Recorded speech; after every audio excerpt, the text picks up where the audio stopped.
안녕하십니까. 뉴스 플러스입니다. 이스라엘과 미국의 합동 공세와 이란의 반격에 중동 곳곳에서 닷새째 포성이 이어지고 있습니다. 이스라엘과 인접한 요르단 상공에도 미사일과 드론이 날아들면서 군 당국이 긴급히 요격에 나서는 등 비상 대응에 바쁜 모습입니다.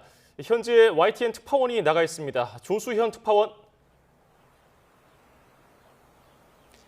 네, 요르단 암만입니다. 네, 오늘도 공습 경보가 이어졌다고요? 네, 그렇습니다. 지금은 조금 잠잠한 상태인데요. 시간을 가리지 않고 요르단 상공에 미사일과 드론이 날아들고 있어서 안심할 수는 없는 상황입니다. 먼저 어젯밤 11시 45분쯤에 공습 경보가 내려져서요. 암만 도심에 사이렌 소리가 울려 퍼졌습니다. 이후 10여 분 만에 경보가 해제됐다가 자정을 조금 넘어 다시 공습 사이렌이 들렸습니다.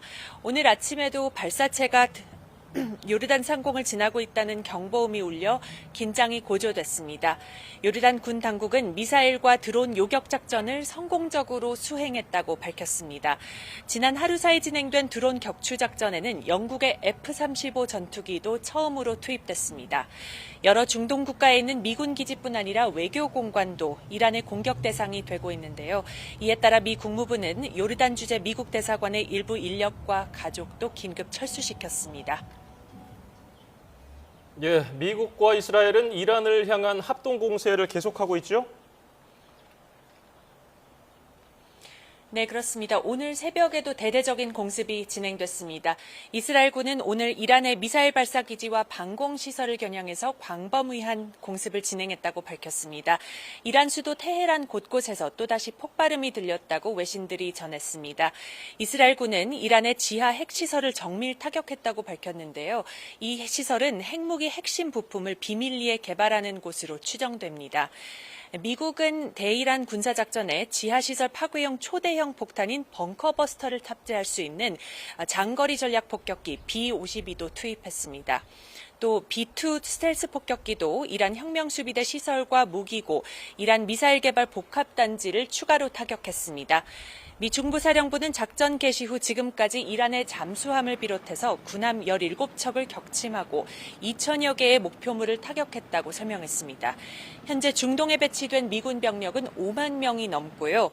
전투기 200여 대와 항공모함 2대가 배치된 상태입니다. 네, 이란 측 움직임도 전해주실까요? 네, 이란도 미국과 이스라엘을 겨냥해서 닷새째 공습, 반격을 이어갔습니다. 이란은 이스라엘과 중동 곳곳의 미군 기지, 미 외교공관을 집중적으로 겨냥하고 있습니다. 이란 혁명수비대는 오늘 이스라엘 국방부 청사와 텔라비브 등지의 군사시설 여러 곳을 공격했다면서 미사일 40발을 발사했다고 밝혔습니다. 텔라비브에 미사일 파편이 떨어지면서 여성 1명이 경상을 입었고요. 또 예루살렘 곳곳에서도 예루살렘 인근에서 폭발음이 감지되기도 했습니다. 또 이란 미사일이 중동에서 가장 큰 미군 시설이 있는 카타르 알루데이드 미군 기지도 타격했는데 인명피해는 없었다고 카타르 국방부가 밝혔습니다.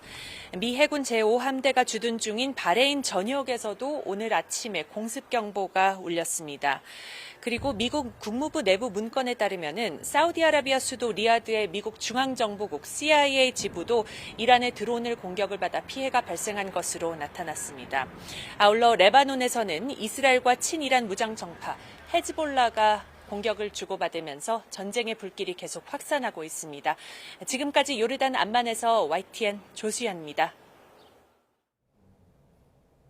미국과 이스라엘의 공습으로 숨진 이란 최고 지도자 하메네이의 후계자로 하메네이의 둘째 아들이 곧 선출될 것으로 전해졌습니다. 공습으로 가족이 숨진 채 살아남은 차남 모스타바는 아버지의 노선을 강하게 따르는 인물로 미국의 제재 대상에도 올라 있습니다. 김종욱 기자입니다.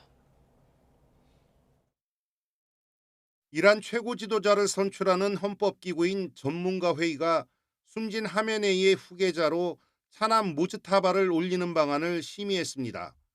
이스라엘과 미국의 폭격으로 전문가회의 청사가 무너졌지만 Well, most of the people we had in mind are dead. So, we had some in mind from that group that is dead. And now we have another group, they may be dead also, based on reports. 당시 이곳에선 회의가 열리지 않고 화상으로 진행된 것으로 전해졌습니다. 8년 임기 성직자 88명으로 이뤄진 전문가 회의는 후계자를 곧 공식 발표할 예정입니다.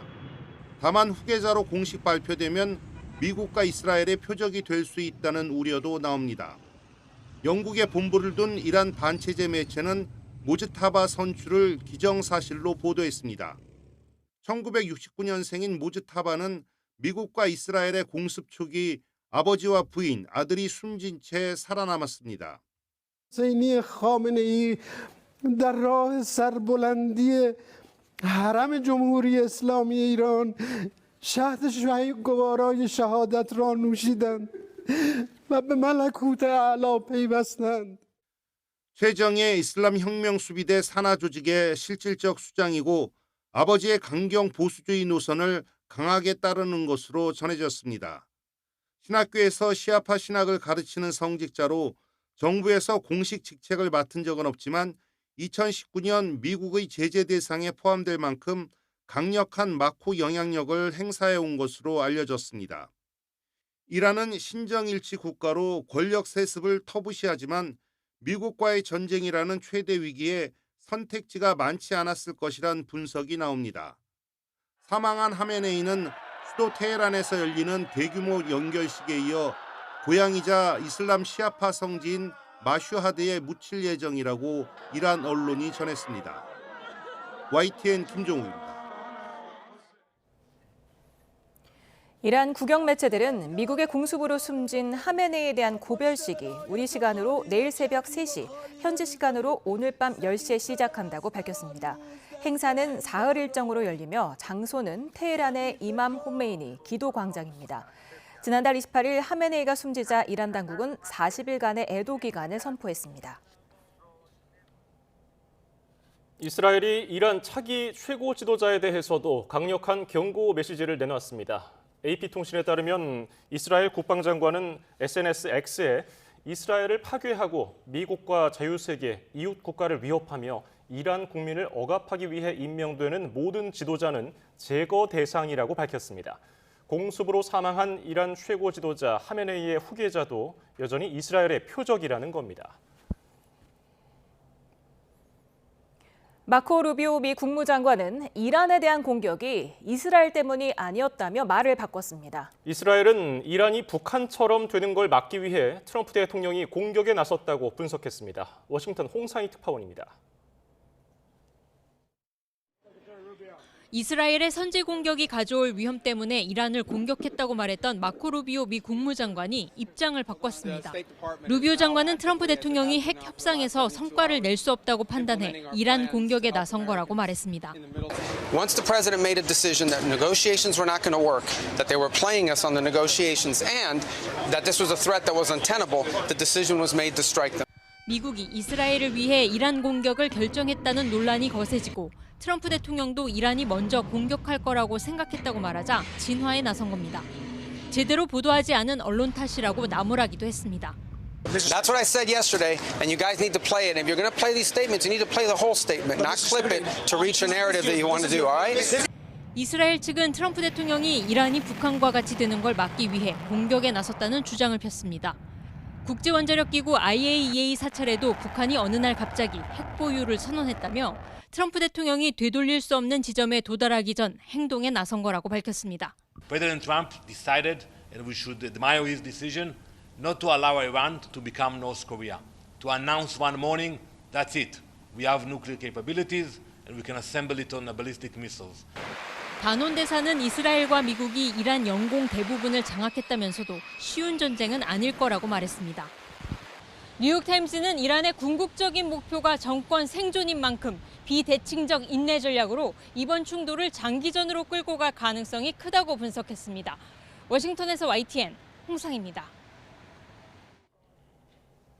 네타냐후 이스라엘 총리가 지난달 23일 트럼프 미 대통령에게 전화로 하메네이의 회의 일정을 알렸다고 미국 정치 전문 매체 악시오스가 소식통을 이용해 보도했습니다.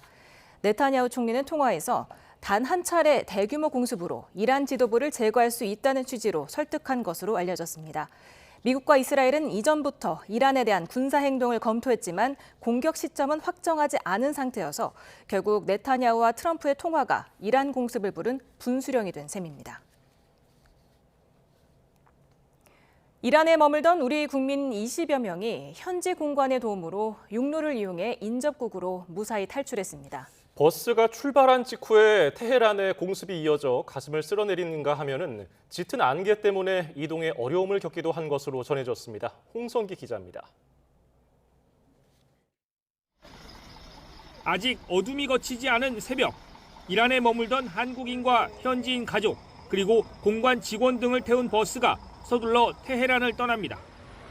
현지 대사관 관계자는 버스가 출발하고 얼마 지나지 않아 테헤란 시내에 공습이 이어지면서 곳곳에 연기가 피어올라 가슴을 쓸어내렸다고 전했습니다. 장장 1000km에 달하는 이동 경로에는 짙은 안개가 끼어서 속도를 내기도 어려웠습니다. 1박 2일에 걸쳐 투르크메니스탄 국경에 도착했지만 끝이 아니었습니다. 투르크메니스탄 측에서 우리 국민 현지인 가족들의 이란 국적을 문제 삼아 이들의 입국을 허가하지 않은 겁니다. 현지 공관 직원들이 투르크메니스탄 측을 끈질기게 설득한 끝에야 입국 허가를 받아 국경을 넘을 수 있었습니다. 이렇게 현지 공관의 도움을 받은 한국인들의 탈출이 이어지고 있지만 중동 지역에는 여전히 많은 우리 국민의 발이 묶여 있습니다.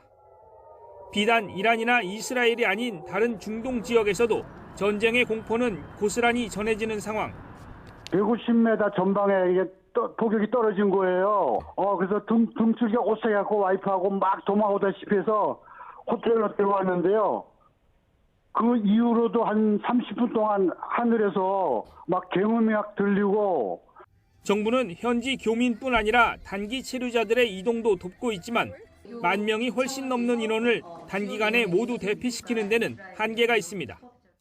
현재 공격 대상이 되고 있는 중동 지역 10여 개국에는 우리 국민 약 17,000여 명이 체류 중인 것으로 파악을 하고 있습니다. 국방부는 요청 시 군 수송기 투입도 준비하고 있다고 밝혔지만 인원이 워낙 많고 여러 나라에 흩어져 있다 보니 수송기 투입도 쉽지는 않을 것으로 보입니다. YTN 홍성기입니다. 이번 공습으로 가장 불안에 떨고 있는 건 중동 지역에 터를 잡고 살아가는 우리 교민입니다. 호르무즈 해협 인근 이란과 가장 맞닿은 곳에 살고 있는 오만 교민은 한밤중 폭격에 숙소까지 흔들렸다고 당시 기억을 떠올렸습니다. 직접 들어보시죠.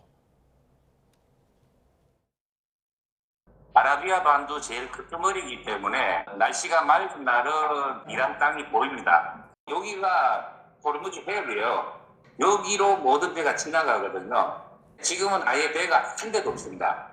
이란에 제일 가까운 지역인데 첫날하고 셋째 날은 저희가 폭발음을 들었어요. 여기서 우리가 자는 숙소가 약간 흔들린 정도로 폭발이 크게 있었으니까 이제 12시경인가 그때 저희들이 자다가 폭발거리에 전부 다 일어났죠.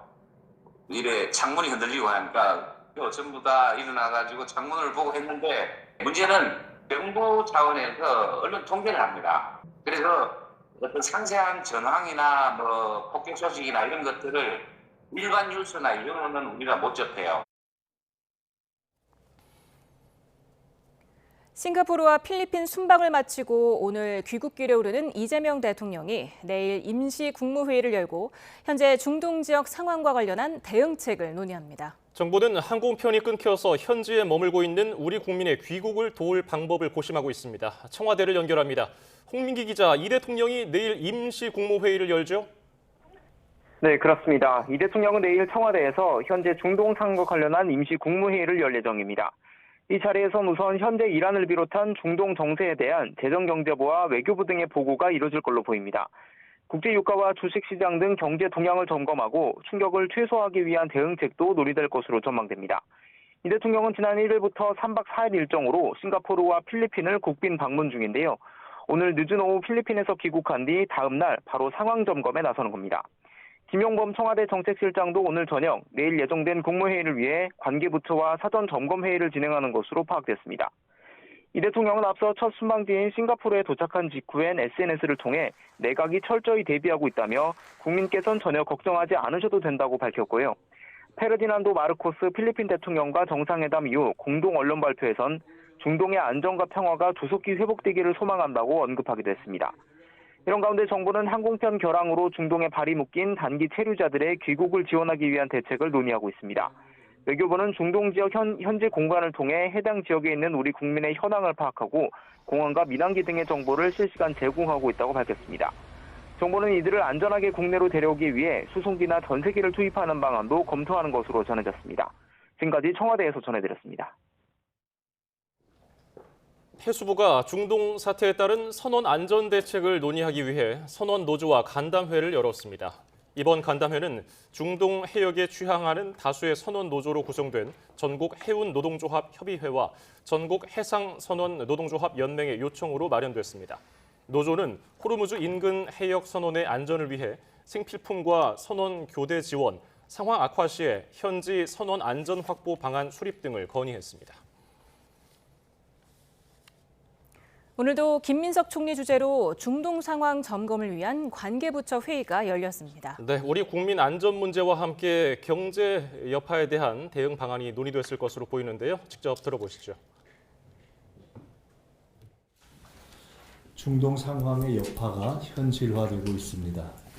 우리 증시의 낙폭이 확대되고 주요국 주식시장도 변동성이 커지고 있습니다.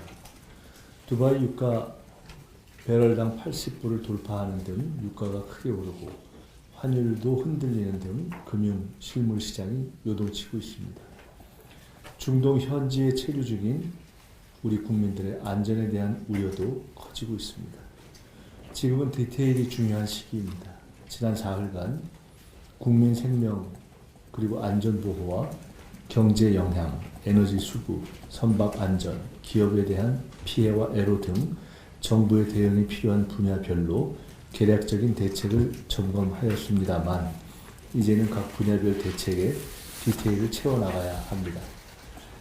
우리 국민 100명 중 99명의 안전을 지키더라도 한 명의 피해를 입으면 교민 안전 확보에 실패한 것이다 라는 자세를 가져야 합니다. 외교부와 해수부는 단기 체류 인원들이나 선원들의 개개인을 식별하고 현재 위치와 상황을 파악하고 개별 연락이 가능하도록 리스트를 지속적으로 업데이트해야 합니다. 경제금융당국은 주가와 환율 변동에 따른 모니터링과 조치를 위한 가버넌스 그리고 어느 시점에 어떤 조치를 취할 것인지 시점에 대한 판단 기준과 조치의 구체적 규모 등 단계별로 명확한 액션 플랜이 마련되어 있어야 합니다. 제가 여러 차례 말씀드렸지만 피해와 애로가 우려되는 기업들에 대해서는 1:1 전담관을 매칭해서 밀착 관리하고 기업 피해 애로 접수처를 운영하되 그 내용과 절차 등을 기업들에게 선제적으로 안내해 주시기 바랍니다. 네, 중동발 불확실성이 확대되면서 금융시장은 이틀 연속 큰 충격을 받았습니다. 코스피는 사이드카에 이어 서킷 브레이커까지 발동됐지만 12% 폭락하며 역대 최대 하락폭을 기록했습니다. 원달러 환율은 10원 넘게 올랐습니다. 취재기자를 연결합니다. 손효정 기자, 우리 증시가 이틀째 크게 흔들렸죠? 네, 코스피는 12% 급락하며 5,093포인트로 거래를 마쳤습니다. 지수는 3% 하락 출발한 뒤 변동성이 급격히 커지면서 시장 안전장치가 잇따라 발동됐습니다. 매도 사이드카에 이어 서킷 브레이커까지 발동돼 20분 동안 거래가 중단됐지만 하락세는 멈추지 않았습니다. 한때 5,050선까지 내려가면서 5,000선마저 위태로웠는데요. 결국 낙폭을 만회하지 못하고 700포인트 가까이 빠지며 2001년 9.11 테러 당시를 넘어 역대 최대 하락률과 하락폭을 기록했습니다. 어제 이어 이틀 동안 코스피는 20% 넘게 하락했습니다. 코스닥 지수 역시 급락해 한때 20분 동안 거래가 중단됐는데요. 14% 하락한 970대로 마감하며 1000포인트마저 무너졌습니다. 호르무즈 해협 봉쇄로 직격탄을 맞은 항공, 철강뿐 아니라 반사 이익을 기대했던 방산과 정유, 해운 종목마저 약세를 피하지 못했습니다. 삼성전자와 SK하이닉스도 10% 안팎 떨어지며 각각 17만 원대, 84만 원대로 주저앉았습니다. 네, 원달러 환율도 계속 오르고 있죠? 네, 원달러 환율은 10원 넘게 오른 1,476원으로 주간 거래를 마쳤습니다. 환율 역시 변동성이 커지면서 한때 1,480원을 돌파했는데요. 거래량이 적은 지난 야간 시간대에는 1,500원을 넘기기도 했는데 2008년 글로벌 금융위기 이후 17년 만에 최고치였습니다. 전쟁 위협으로 안전자산 선호가 커지면서 달러 강세가 이어지고 있습니다. 환율이 출렁이자 이창용 한국은행 총재는 해외 출장 출국 시간을 미루고 오전에 긴급회의를 열었습니다.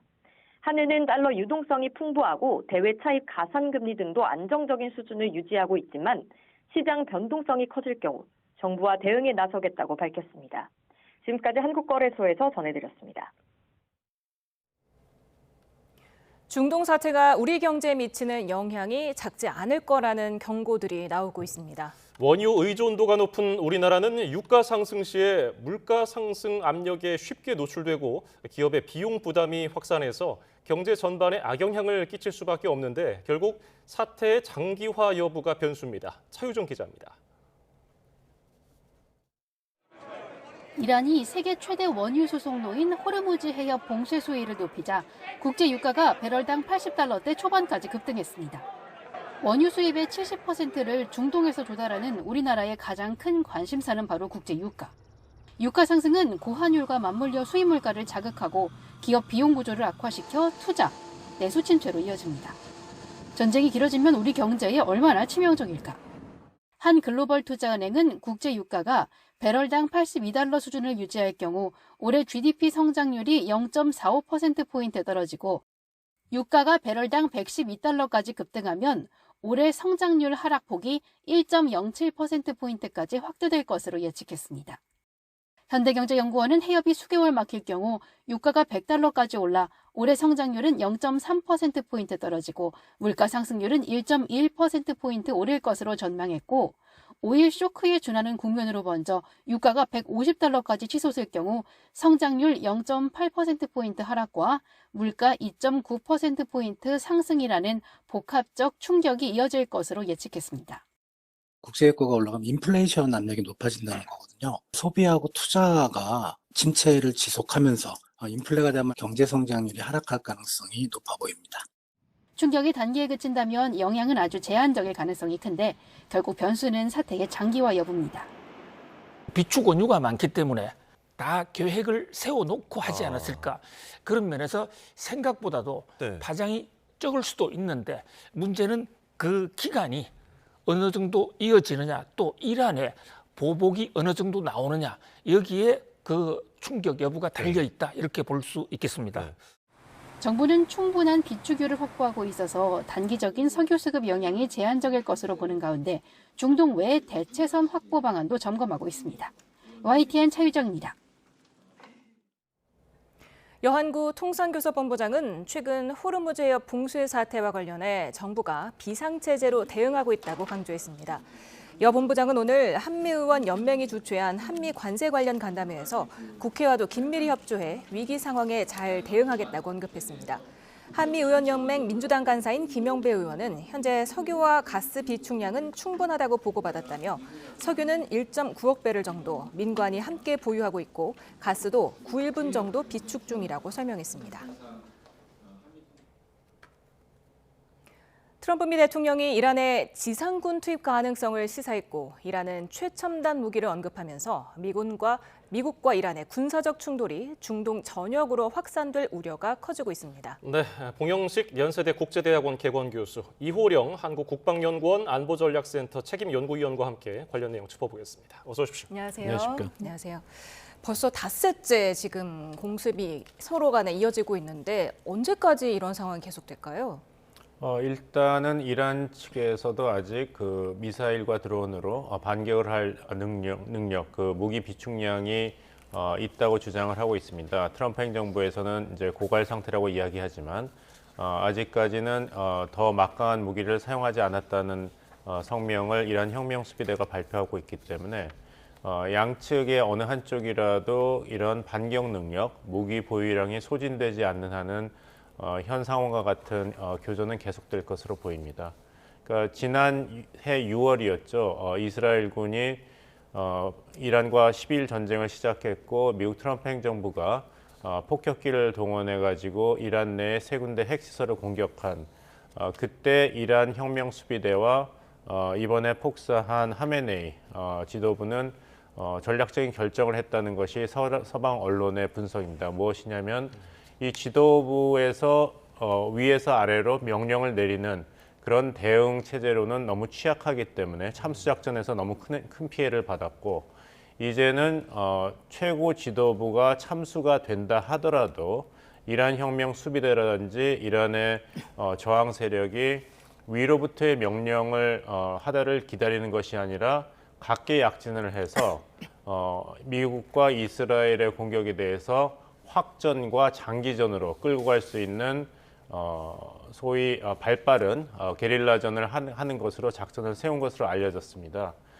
그래서 하메네이 최고 지도자가 굳이 위험을 무릅쓰고 이스라엘과 미국의 CIA에게 행보가 노출될 가능성이 높았는데 불구하고 이런 회의를 주재하다가 폭사한 것도 자신의 이제 생명이 얼마 남지 않았고 굉장한 위험에 노출됐다는 것을 감안해서 숨어 다니는 용기 없는 지도자가 아니라 순교자의 이미지를 각인함으로써 이란의 보수 강경 세력의 이제 분노와 저항에 이제 쐐기를 박는, 그래서 지도부의 어떤 안전 상태라든지 그런 체제 안정에 상관없이 미국과 이스라엘에 대해서 자발적이고 자율적인 보복을 해서 확전을 이끄는 작전을 이미 세웠다는 그런 보도가 있습니다. 이런 걸 다 종합해 본다면 아직 이란 측에서 미국과 이스라엘에 대한 이제 보복의 의지가 강하기 때문에 또 이스라엘 입장에서도 강경한 군사 작전을 계속하고 있기 때문에 단기간 내에 이것이 이제 종전의 국면으로 접어들기 힘들다. 말씀하셨지만 지금 닷새째 아니겠습니까? 지난 6월에 이란 핵시설 폭격한 상황에서도 전쟁에 12일이 갔기 때문에 그 정도의 이제 시간은 좀 더 지나봐야지 이 종전의 가능성에 대해서 좀 더 확실하게 우리가 짐작할 수 있다 말씀드리겠습니다. 예, 미국은 뭐 무시무시한 벙커버스터를 실을 수 있는 전략 폭격기, 또 스텔스기를 투입해서 미군의 군사시설 그리고 혁명 수비대 시설을 많이 파괴했다고 주장을 했는데 실제로 이란의 지금 피해는 어느 정도입니까? 지금 보면은 이란과 가장 대치되는 지점 중에 하나가 바로 미국의 이제 스텔스 폭격기의 능력이라고 볼 수가 있는 거죠. 보면은 B2를 통해서 방공망을 제압한 이후에 이어서 B-52를 통해서 전쟁 개시 후 48에서 72시간 내에 도달을 할 수 있는 B-52를 통해서 계속해서 투하를 하는데 이 투하의 지점이 어디냐 하면 미국이 제시했던 이란의 그 미사일 기지와 또 미사일 생산 시설을 집중적으로 투하를 하고 있고 또 특히 이 지역들이 대부분 지하에 배치를 했고 또 중동 지역에 이란을 그 미사일을 쏘는 그 지점이 전부 다 지하 도시에서 발사를 한다라는 것이 알려져 있는 만큼 벙커버스터의 투하가 굉장히 필요했다라고 볼 수가 있는 거죠. 그럼 결국에는 방공망 분쇄에 이어서 중동 여러 국가에 이란이 상대적 우위를 갖고 있는 중장거리 미사일에 대한 그러한 타격 능력을 제압하는 데 초점을 두었다라고 볼 수가 있겠죠. 네, 트럼프 미 대통령은 현재 이란에 해군도 없고 공군도 없다, 이미 다 격파됐다고 말을 하고 있고 미 중부사령관도 지금 이란 해군이 초토화돼 있기 때문에 호르무즈 해협에 이란 선박이 단 한 척도 없다고 설명을 했거든요.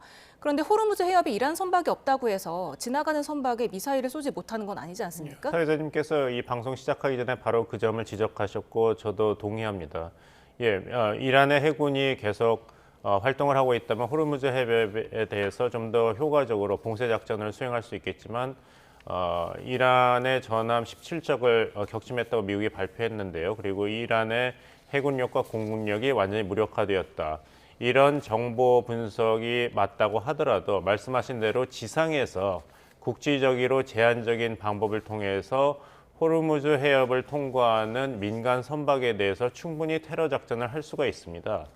트럼프 대통령 본인도 이런 것을 알고 있기 때문에 지금 호르무즈 해협에 묶여 있는 민간 선박 약 750여 척을 미군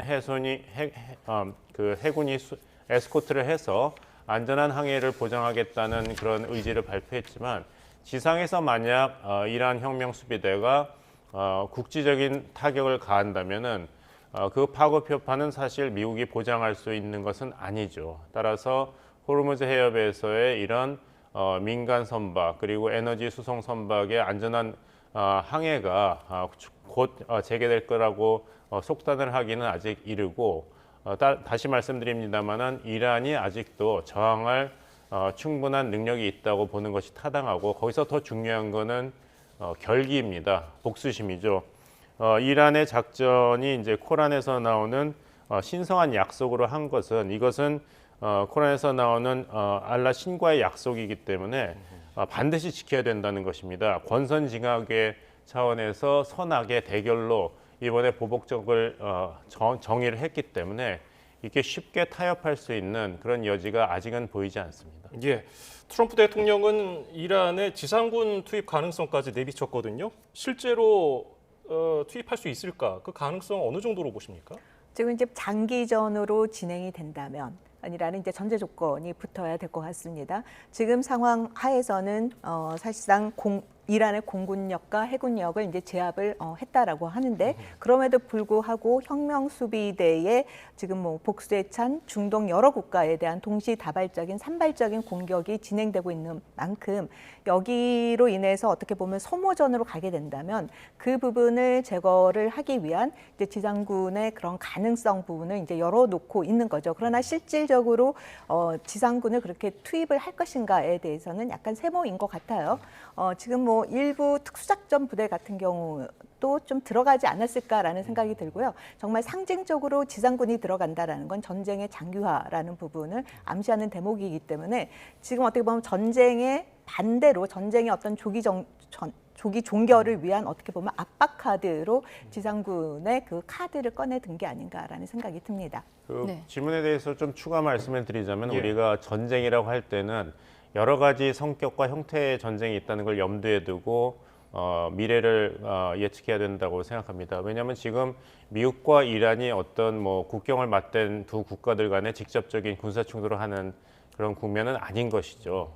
그래서 이란은 이제 본토에 머무르면서 투입된 미국 군사력 그리고 이스라엘에서 반격을 가하는 형태이기 때문에 양쪽이 이렇게 접근하는 이제 방식이 다르다는 것이기 때문에 이란 입장에서는 어떻게 해서든지 이것을 확전을 하고 미국 국내 여론이 반전적으로 계속 흘러갈 수 있는 방향으로만 한다면 승기를 잡는 것이라고 할 수 있고 미국의 트럼프 행정부 입장에서는 굉장히 곤란한 것이 계속 우리가 질문하고 있는 것이 도대체 이것이 언제 끝날 것이냐 하는 것인데 계속 공군력과 해군력만을 동원해 가지고 이란의 군사 시설에 대해서 미사일만 쏜다면은 트럼프 행정부가 이제 최종 단계로 생각하고 있는 이란의 새로운 정권이 출현을 해서 미국과의 핵 협상을 타결하고 이란이 하메네이 정권 이후에 안정화되는 그런 국면까지는 아직도 굉장히 묘연한 것이죠. 그리고 이호령 박사님께서 말씀하신 것처럼 지상군을 만약 투입한다 그러면 이제는 더 이상 트럼프 정부의 행정부가 의회의 영향력에 대해서 거부를 할 수가 없습니다. 즉 지상군이 이란 영토에 투입되는 순간에는 1973년 War Power Act죠. 미국 대통령은 군 통수권자로 전쟁을 시작하면 48시간 이내에 의회에 통보를 하고 의회의 승인을 받아야 60일 동안에 전쟁을 수행할 수 있다는 법안입니다.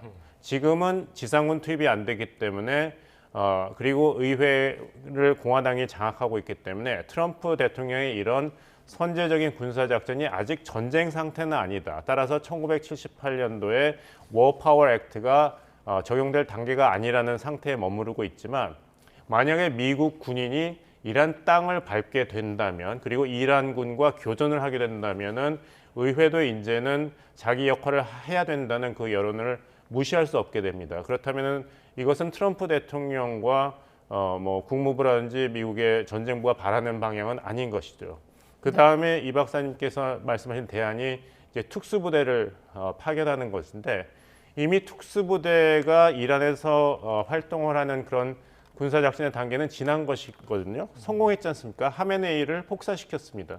그렇다면 이런 특수부대가 할 수 있는 이런 전쟁 상황을 급격하게 또 단기적으로 명확하게 미국에게 유리하게 만들 수 있는 군사작전을 할 수 있는 여지는 이미 없어졌기 때문에 이 지상군 투입이냐 아니면 지금 상태로 계속 가느냐는 굉장히 어려운 딜레마에 지금 미국 트럼프 대통령이 직면해 있다고 봐야 됩니다.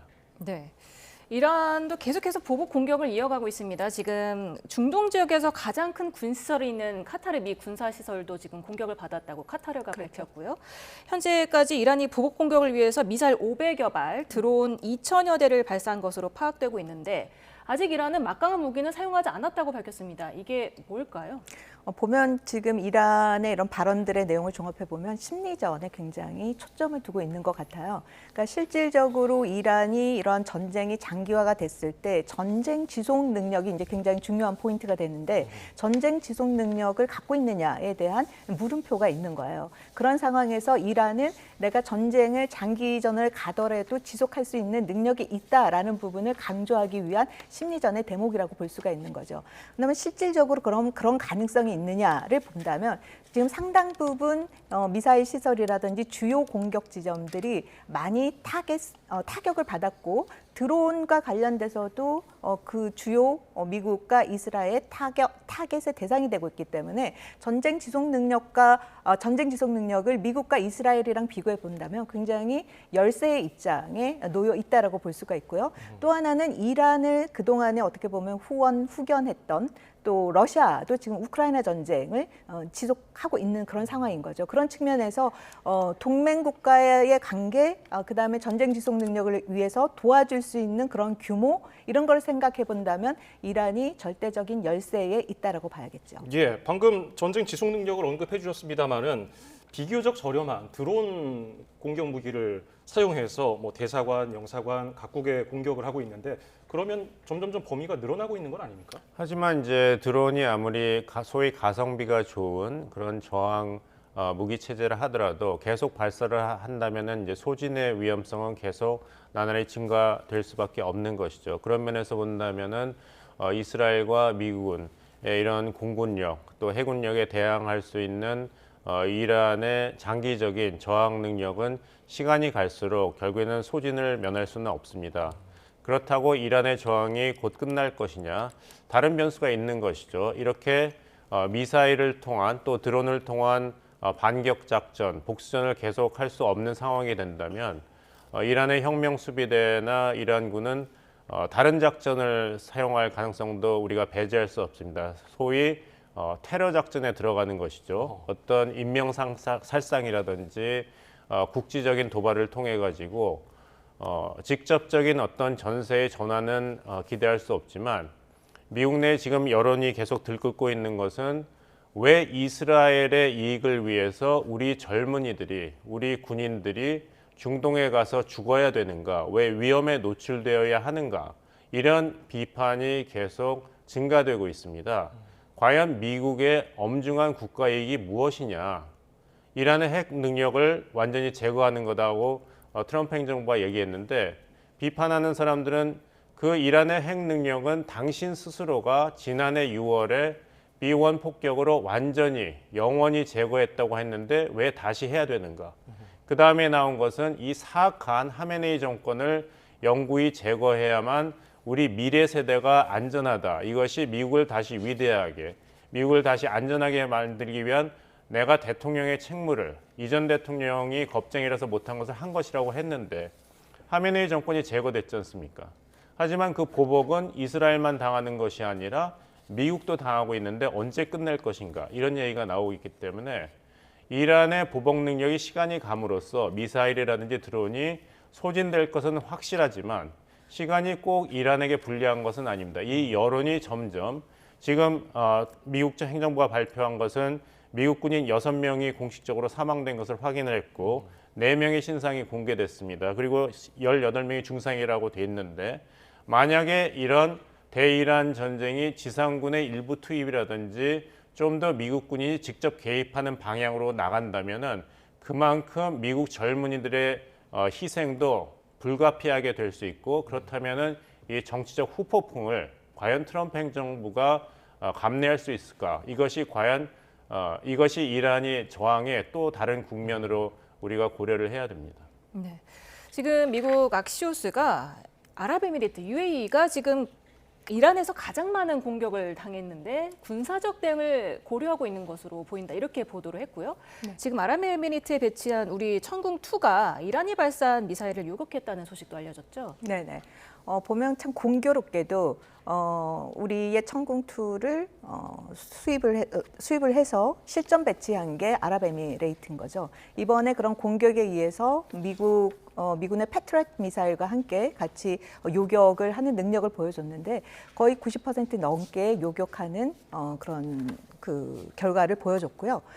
실질적으로 패트리엇 3이랑 이 천궁2랑 비교를 하면 가격 면에서는 절반 정도에 해당되고 성능은 거의 유사하게 나왔기 때문에 지금 보면 사우디아라비아라든지 뭐 카타르라든지 이런 중동의 이번에 그 전쟁을 통해서 공격을 받고 있는 국가들도 이 천궁2에 대한 관심을 보여왔었는데 이번에 실질적인 결과를 UAE에서 보여줬기 때문에 이거와 관련돼서 이후에 그 방공망을 강화시키기 위한 노력으로 이 천궁2에 대한 수출 가능성도 이전보다 더 확장될 가능성이 높아지지 않나라는 생각이 듭니다. 예, 뭐 객관적인 전력으로 보면은 미군이 당연히 우위에 있지만은 뭐 트럼프 대통령이 얘기한 것처럼 공격에 쓸 무기가 무한하다는 듯한 발언을 했지만 이란이 그걸 이용해서 장기전을 유도하고 미국의 비용을 계속 늘려나가게 만드는 전략을 씀으로써 트럼프 대통령이 좀 조기에 승리 선언을 하고 빠지게 만드는 그런 시나리오는 어떻게 생각하십니까? 뭐 트럼프 대통령도 속내로는 그 시나리오도 그다지 나쁘지 않다고 생각을 하겠죠. 그렇다면은 이제 트럼프 대통령이 이란의 누구와 그런 빅딜을 할 수 있느냐는 고민이 깊어지게 됩니다. 지금 뭐 후계자 선출을 했다는 이야기가 나오고 있습니다만은 과연 이번에 그 하메네이 차남이 실질적으로는 실권을 가지고 이란 혁명수비대를 설득하면서 종전협상의 전권을 가질 정도의 후계자인지 아니면 이란 혁명수비대가 앞으로 내세우는 어떤 상징적인 차기 지도자인지는 아직 우리가 모르는 거죠. 즉 모스타바 하메네이가 트럼프 대통령과 전권을 가지고 종전에 대해서 어떤 결단을 할 수 있다면은 그것도 트럼프 대통령 그렇게 나쁘게 생각하지 않을 시나리오지만 트럼프 대통령 자신이 독일의 멜스 총리와의 회의 끝나고 기자회견에서 속내를 드러냈습니다. 소위 누구와 협상을 해야 될지를 본인도 모르다는 것을 사실상 인정을 한 것이죠. 뭐라 그랬냐면 우리가 이란 수뇌부에 49명이나 제거했다. 이란이 좀 있으면 항복할 거다 얘기를 했는데 그 다음에 우리가 차기 지도부로 염두에 두었던 많은 사람들이 죽었다. 우리가 염두에 뒀던 그룹의 일부가 죽었고 그러면은 마지막 왕세자 레자 팔레비는 어떠냐 했더니 깊이 생각해 보지 않았고 내 생각에는 이란 내부 인사 중에 좀 더 인기가 있는 누군가가 더 적합할 것 같다. 이런 얘기를 했거든요. 예. 이 말이 서로 모순이 돼서 충돌을 합니다. 49명 이란 수뇌부를 우리가 제거했고 하메네이를 제거했다 그러는데 나중에 가서는 우리의 참수 작전이 너무 성공해서 협상 대상으로 할 사람이 없어졌다. 우리가 마음에 들어하는 사람들이 다 제거가 되었는데 어떻게 하느냐 이런 얘기거든요. 그러니까 하메네이 제거 이후에 플랜 A, 플랜 B가 없다는 것. 그 다음 단계를 어떻게 할 것이고 종결 지을 것에 대한 작전이 없었다는 것을 트럼프 대통령이 사실 이런 발언을 통해서 알게 모르게 인정한 셈입니다. 그래서 결론적으로 말씀드리자면은 트럼프 대통령 어느 정도 선을 긋고 체면을 살리고 미군의 피해를 최소화하면서 중동에서 발을 빼고 싶겠지만 이란 측에서 그것을 할 만한 단합시킬 수 있는 지도자가 과연 언제 나올 수 있는지 아니면 이란 혁명수비대가 계속 뒤에 있으면서 실질적인 지도자가 아니라 상징적인 지도자만 앞에 내세우면서 그 신과의 약속, 작전을 계속하면서 복순을 계속한다면 계속 미국은 군사적으로 중동의 늪에서 발을 뺄 수는 없습니다. 5만 명이 지금 중동 지역에 밀집돼 있고 이 전쟁이 닷새 계속되고 있는데 그렇다면 언제 카리브해, 언제 남미를 안정시킬 것이며 언제 중동에 대해서 중국에 대해서 군사적 견제 그런 태세를 강화할 것인지 사실 트럼프 대통령으로서는 영원한 전쟁을 안 하겠다고 약속을 했는데 오히려 지금 반대 상황으로 국면이 흘러가고 있습니다. 네. 트럼프 미 대통령이 이란 내부에 있는 온건파 인사가 차기 지도자가 되길 바란다고 밝혔는데 이는 앞서서 트럼프 미 대통령이 밝혔던 국민들에게 정부를 장악하라 이렇게 촉구한 거는 좀 대치되는 부분 아닙니까? 결국에는 뭐 어떻게 보면 대치된다라기보다는 결국에는 미국한테 유리한 것이 온건파고 국민들이 선출하는 어떻게 보면 만든 레짐 체인지로 만들어지는 그 정권이 친서방적인 국가가 들어섰으면 좋겠다라는 거죠. 왜 그러냐 하면 결국에는 미국이 이러한 공격으로 이어지기까지 한 이란의 핵 문제를 완전히 해결할 수 있을 것이다. 온건파가 세력을 잡게 된다면. 그리고 두 번째로는 그들이 핵 문제를 완전히 해결을 해준다면 결국에는 이란의 제재가 풀리게 될 것이고 그로 인한 정유 사업에 미국이 들어갈 수가 있어서 거기에 따른 경제적인 어떻게 보면 이익도 미국이 달성할 수 있다라는 거죠. 그러고 그걸로 인해서 중동 지역의 정세가 안정화가 된다면 중동의 주요 친미 국가들의 확대와 그들을 통한 네트워크 강화 부분을 달성할 수 있는 전략적인 이점을 얻을 수 있다라는 맥락에서 결국에는 이스라엘이나 미국이 원하는 최종 엔드 스테이트는 이란의 그런 핵 문제를 해결을 앞세운 정권 교체라고 봐야겠죠. 예. 그런데 이제 아야톨라 하메네이 최고 지도자가 축출된 이후에 숨진 이후에 차남이 앞서 말씀하신 대로 지금 유력한 차기 후계자로 이제 점쳐지고 있는데 사실 그 내부에서는 세습에 대해서 좀 부정적이지 않습니까? 그러니까 이런 면을 종합해 본다면은 이란의 차기 정권이 어떤 종전을 준비하는 그런 집권 세력의 모습보다는 보복과 저항에 특화된 그런 체제로 운영되고 있고 그런 모습으로 등장하고 있다고 봐야겠죠. 희생된 아버지의 둘째 아들이 앞서 나오고 있고 그렇다면은 아무리 아버지에 비해서 좀 더 유연한 전략을 취하고 좀 더 온건한 정치 성향을 가지고 있다 하더라도 이 보복의 작전을 쉽게 접을 수는 없을 것입니다. 또 이 모스타파 하메네이가 이란 혁명수비대와 굉장히 강한 공생 관계에 있다는 것은 잘 알려져 있습니다. 따라서 이란 혁명수비대에서도 이 앞서서 모스타파 하메네이를 차기 지도자로 소위 옹립할 수 있는 충분한 이런 조직적인 집단 이익이 있는 것이죠. 따라서 이란 혁명수비대의 이런 영향력이라든지 그런 결기가 사라지지 않을 것이라는 것을 이제 반증하는 것입니다.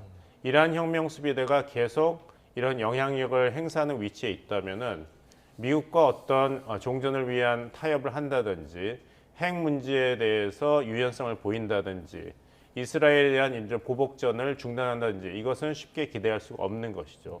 따라서 이란 혁명수비대의 정책 영향력이라든지 그림자가 확실히 사라진다는 모습을 보이는 그런 추세가 등장하지 않는 한은 이것은 종전의 방향으로 국면이 진행되기보다는 계속해서 보복과 확전이 계속될 것이라는 것을 추측하는 것이 더 타당하지 않을까 싶습니다. 네. 일각에서는 미국이 이스라엘에 가스라이팅을 당하는 거 아니냐 이런 분석도 나오고 있는 게 2003년 이라크 전쟁 당시에도 이스라엘은 있지도 않은 대량 살상 무기 정보를 제공해서 미국을 전쟁터로 끌어들였거든요. 이번에도 미국은 이란의 임박한 공격을 막기 위한 선제 조치였다고 항변했지만 이란의 공격 징후가 어디서도 발견되지 않았다는 겁니다. 그리고 또 국제원자력기구는 이란이 핵무기를 개발하고 있다는 어떤 정보도 갖고 있지 않다고 밝혔는데요. 어떻게 보십니까? 글쎄요, 이제 명확한 거는 그럼에도 불구하고 이란이 고농축 우라늄을 60%까지 올렸고 또 실질적으로 400kg까지 갖고 있어서 사실상의 핵무기를 만들 수 있는 능력이 바로 코앞까지 온 거죠. 그런데 미국의 주요 외교 정책 중에 하나가 비확산 정책인 거죠. 그러면 비확산 정책의 주요 위협 국가가 지역별로 봤을 땐 중동에서는 이란이 그걸로 인해서 중동에 주요 있는 미군의 주요 기지를 타격할 수 있는 중장거리 미사일을 갖고 있고 핵에 대한 능력을 고도화시키고 있기 때문에 이거와 결합이 된다면 결국에는 중동의 모든 전 지역이 핵 위협에 놓여질 수 있다. 이 부분이 굉장히 큰 대목인 것 같습니다. 그래서 뭐 이스라엘에 대한 가스라이팅이라기보다는 크게 보면 전 세계의 그 핵 확산의 문제 그리고 핵 위협과 관련돼서 지금 보면 러시아나 북한이나 지금 이란에 이르기까지 핵 능력 확대와 전술핵 부분에 대한 강조와 실질적으로 핵무기를 사용할 수 있다라는 쪽으로 국제적인 안보 측면에서 위협이 높아지고 있는 상황인 거죠. 그런 측면에서 실질적으로 우크라이나전 하면서도 러시아가 핵을 사용할 수 있다라는 부분을 강조를 했었고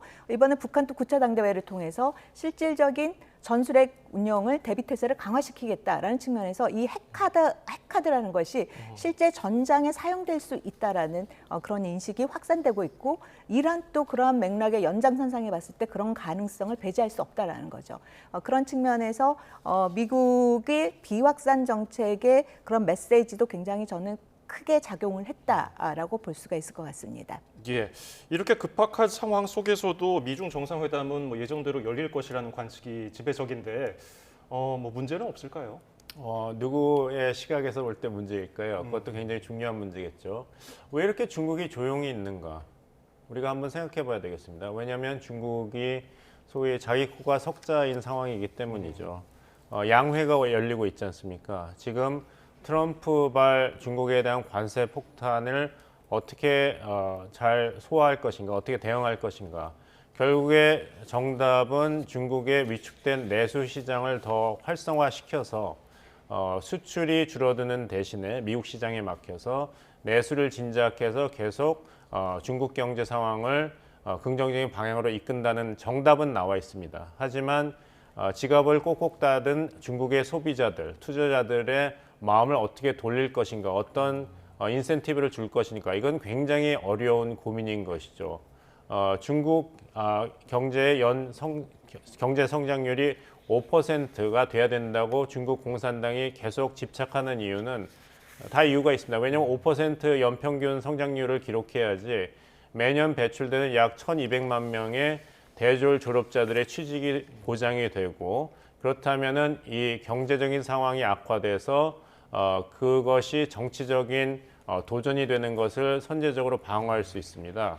그래서 내수 진작을 하면은 트럼프발 관세에 맞더라도 중국의 경제가 지속적으로 성장할 수 있는 그런 공간이 마련돼 있는데 이번 양회에서 중국 공산당 정부가 처음으로 이 5% 연평균 경제 성장률의 목표를 버리고 4%로 목표를 낮게 잡지는 않을 것인가.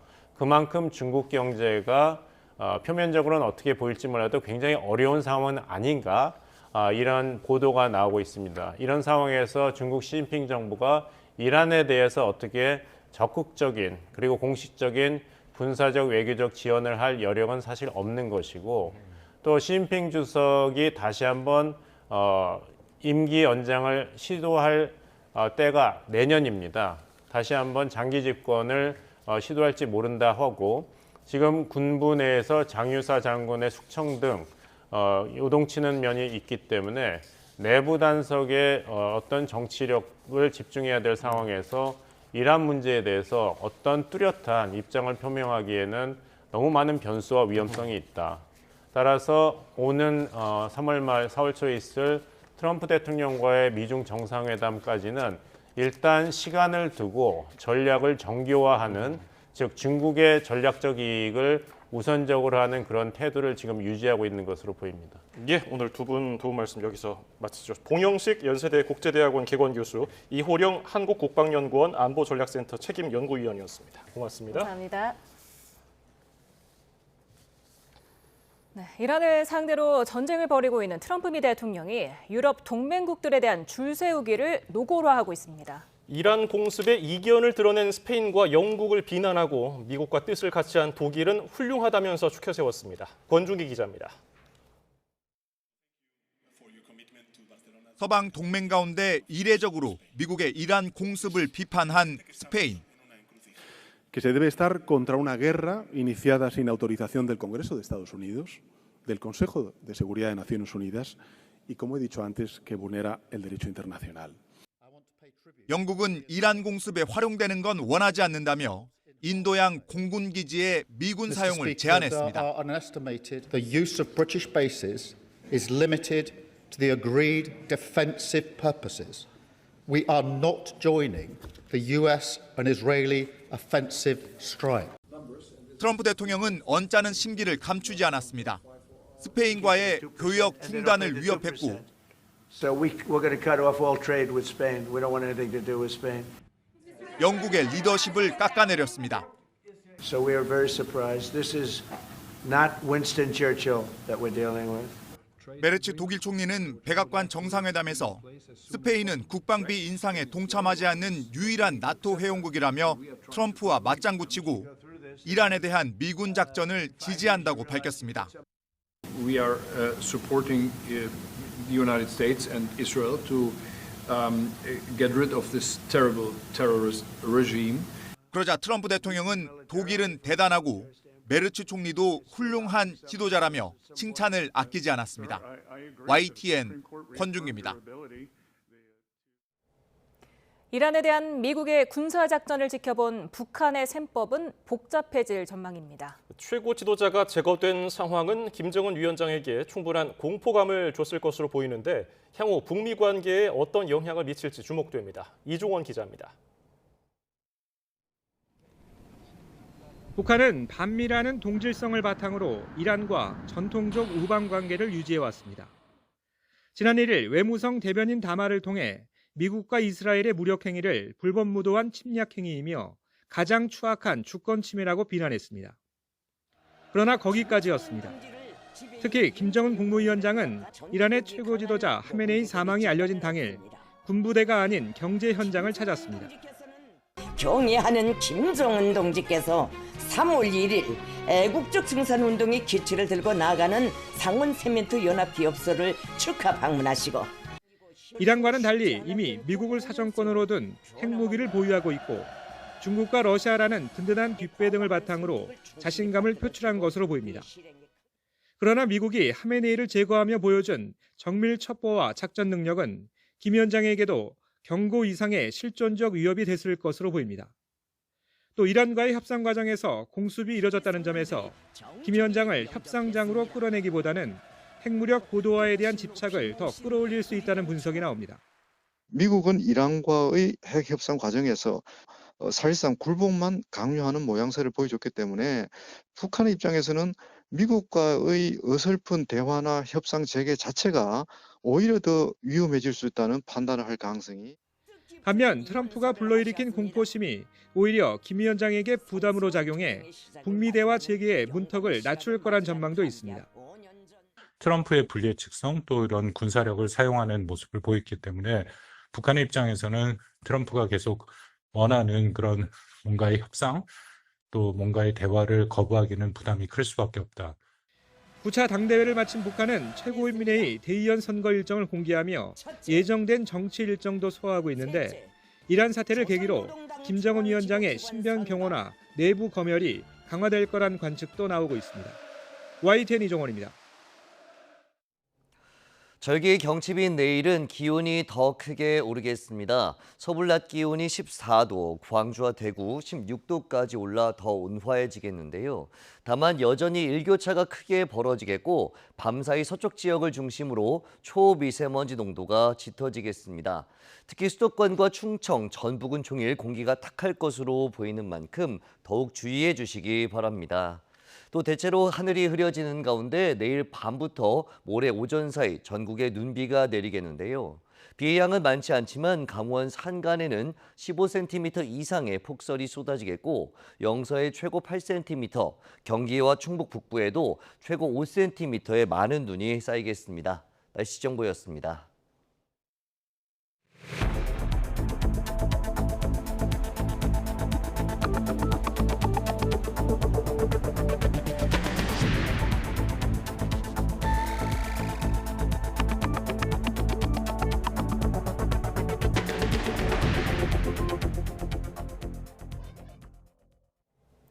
미군은 이란에 대한 대규모 군사 공격인 장대한 분노 작전에서 잠수함을 포함한 이란 선박 17척을 격침하는 성과를 거뒀다고 밝혔습니다.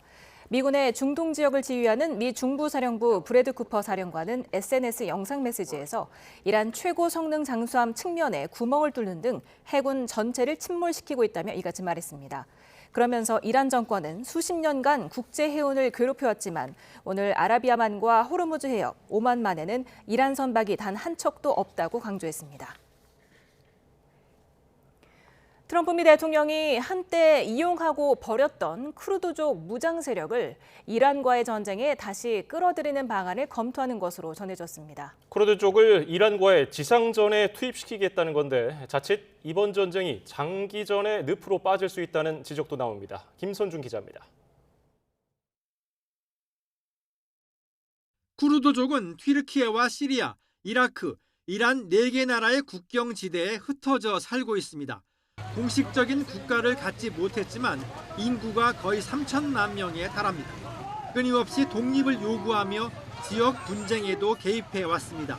이라크 전쟁은 물론 앞서 트럼프 1기 시절이던 지난 2019년에도 시리아 내전에서 미국을 대신해 싸웠지만 미군이 떠나면서 철저히 외면당했습니다.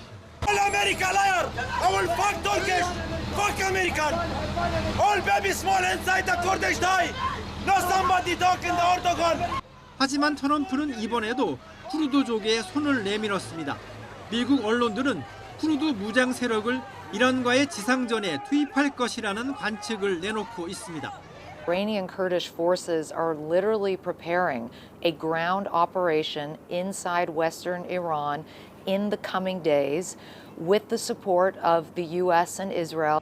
다만 이미 여러 차례 미국의 이용만 당하고 버려진 경험이 있다 보니 쿠르드 무장 세력이 쉽게 움직일지 장담할 수 없습니다. 그렇다고 섣불리 독립을 약속했다가는 쿠르드 무장 세력과 불편한 관계인 튀르키예 정부의 반발이 불보듯 뻔합니다. It's just a mission that's too big.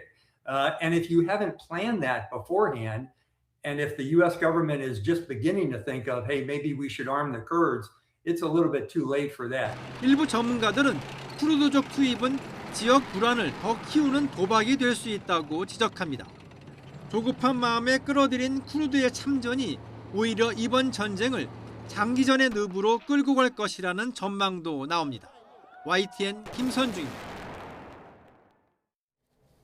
이란 전쟁 여파가 중동 전역으로 확산하는 가운데 아랍에미리트가 미사일 드론 공격을 막아내기 위해서 이란 미사일 기지 공격 등 군사적 대응을 고려하고 있다고 미국 악시오스가 보도했습니다. 한 소식통은 이런 상황에서 자국의 방어 태세를 재평가하지 않는 나라는 전 세계 어디에도 없다는 게 UAE 내부의 견해라고 전했습니다. 그러면서 전쟁에 참여하지 않았는데도 UAE는 약 800개의 발사체를 견뎌냈다며 이란에 대한 적극적인 방어 조치를 고려하고 있다고 덧붙였습니다. 이란 전쟁 닷새째를 맞아 양측의 무력 공방이 계속되는 가운데 사우디 수도 리야드의 미 중앙정보국 CIA 지부도 이란의 드론 공격을 받은 것으로 전해졌습니다. 미 국무부 내부 문서를 보면 현지 시간 2일 이란의 드론 공격으로 대사관 지붕 일부가 무너지고 연기로 내부 공간이 오염된 것으로 나타났습니다. 특히 대사관 건물 최상층에 있던 CIA 지부도 타격을 입은 것으로 알려졌습니다. 미국과 이스라엘의 공습으로 숨진 이란 최고 지도자 하메네이의 후계자로 하메네이의 둘째 아들이 곧 선출될 것으로 전해졌습니다. 공습으로 가족이 숨진 채 살아남은 차남 모스타파는 아버지의 노선을 강하게 따르는 인물로 미국의 제재 대상에도 올라 있습니다. 김종욱 기자입니다. 이란 최고 지도자를 선출하는 헌법기구인 전문가회의가 숨진 하메네이의 후계자로 차남 무즈타바를 올리는 방안을 심의했습니다. 이스라엘과 미국의 폭격으로 전문가회의 청사가 무너졌지만 Well, most of the people we had in mind are dead. So, we had some in mind from that group that is dead. And now we have another group, they may be dead also, based on reports. 당시 이곳에선 회의가 열리지 않고 화상으로 진행된 것으로 전해졌습니다. 8년 임기 성직자 88명으로 이뤄진 전문가 회의는 후계자를 곧 공식 발표할 예정입니다. 다만 후계자로 공식 발표되면 미국과 이스라엘의 표적이 될 수 있다는 우려도 나옵니다. 영국에 본부를 둔 이란 반체제 매체는 모즈타바 선출을 기정사실로 보도했습니다. 1969년생인 모즈타바는 미국과 이스라엘의 공습 초기 아버지와 부인, 아들이 숨진 채 살아남았습니다. حسینی خامنه‌ای در راه سربلندی حرم جمهوری اسلامی ایران شهد گوارای شهادت را نوشیدند و به ملکوت اعلی پیوستند. 최정예 이슬람 혁명 수비대 산하 조직의 실질적 수장이고 아버지의 강경 보수주의 노선을 강하게 따르는 것으로 전해졌습니다. 신학교에서 시아파 신학을 가르치는 성직자로 정부에서 공식 직책을 맡은 적은 없지만 2019년 미국의 제재 대상에 포함될 만큼 강력한 마코 영향력을 행사해 온 것으로 알려졌습니다. 이란은 신정일치 국가로 권력 세습을 터부시하지만 미국과의 전쟁이라는 최대 위기에 선택지가 많지 않았을 것이란 분석이 나옵니다. 사망한 하메네이는 수도 테헤란에서 열리는 대규모 연결식에 이어 고향이자 이슬람 시아파 성지인 마슈하드에 묻힐 예정이라고 이란 언론이 전했습니다. YTN 김종욱입니다. 이스라엘이 이란 차기 최고 지도자에 대해서도 강력한 경고 메시지를 내놨습니다. AP통신에 따르면 이스라엘 국방장관은 SNS X에 이스라엘을 파괴하고 미국과 자유세계의 이웃 국가를 위협하며 이란 국민을 억압하기 위해 임명되는 모든 지도자는 제거 대상이라고 밝혔습니다. 공습으로 사망한 하메네이의 후계자도 여전히 이스라엘의 표적이라는 겁니다.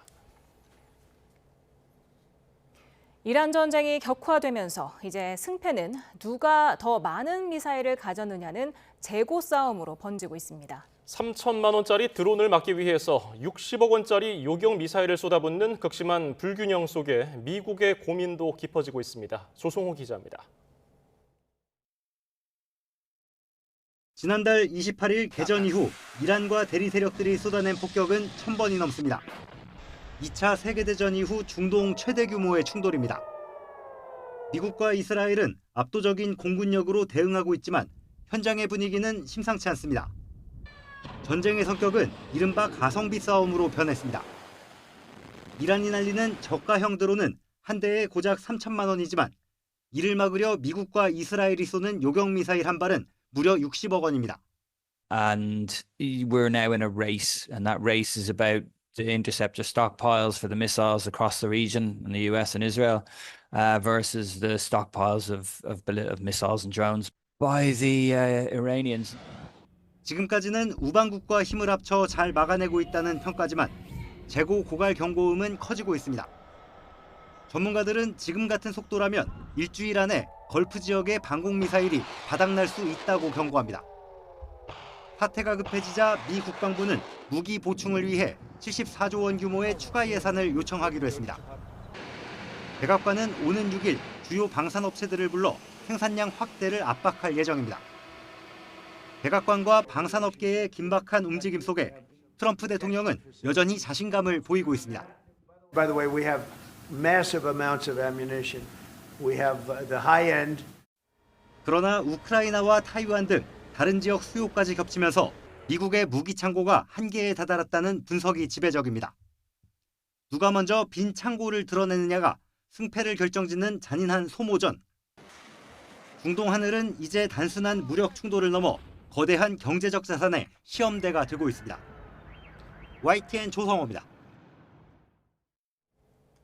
미국과 이스라엘의 이란 공습 사태가 중동 전역으로 확산하면서 현지에 있는 우리 교민과 관광객 안전에 대한 우려가 커지고 있습니다.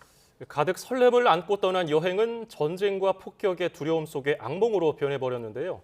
두바이 현지에서 발이 묶인 관광객의 상황을 직접 들어보시죠. 바로 호텔 다 도착하기 직전이에요. 폭이 한 150m 정도 되는 그 건너편에 떨어진 걸 직접 목격을 했어요. 저거 드론 아니야? 그러면서 지시하고 있는데 건너편에 바로 그냥 떨어지는 거예요. 그리고 쾅 하더니 그냥 잠이 안 온다. 그 이후에도 막 소리가 계속 났어요. 하늘에서. 그래서 이게 우리 호텔에도 떨어질 수 있지 않았을까 이 생각하면요. 잠을 잘 수가 없이 사실요. 꼼짝을 못하고 지금 이틀째 호텔에서 있는 거예요. 그래서 저 같은 경우는 이제 원래 70인데 앞으로 뭐 해외 관광을 뭐 이게 마지막이 될지 앞으로 얼마나 나올지 모르겠지만은 답답하고 뭐 혼란스러운 그런 상황이었어요, 사실. 좀 어떻게 좀 도와주십시오. 미국과 이스라엘의 이란 공습으로 중동 주요 지역에 단체 관광객들을 보내둔 여행사들은 비상입니다. 허브 공항인 두바이 국제공항에서도 마땅한 한국행 직항 노선을 탈 수 없는 상황에서 제3국을 거치는 우회 항공편을 이용한 여행객들의 탈출 행렬이 시작됐습니다. 정현우 기자의 단독 보도입니다. 공항 건물 너머로 검은색 연기가 치솟습니다. 이란의 드론 공격을 받은 두바이 국제공항의 모습으로 당시 전면 중단됐던 항공기 운항이 최근 일부 재개됐습니다.